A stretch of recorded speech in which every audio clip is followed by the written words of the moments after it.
everyone. So for today's video ay isi-share ko po sa inyo kung ano ang mga sintomas sa atake sa puso. Okay, so ang atake sa puso ay parating itinuturing na emergency. Ngunit alam mo ba ang mga palatandaan ng atake sa puso?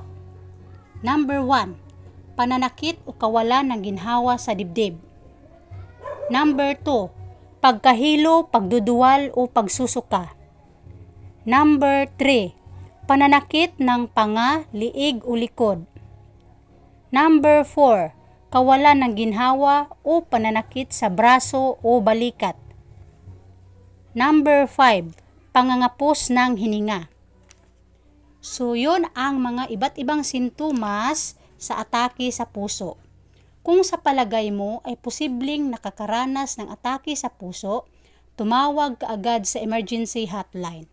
Kapag mas mabilis na nagamot ang pasyente, mas mabilis siyang makakauwi sa kanyang pamilya at makakabalik sa mga karaniwang niyang ginagawa.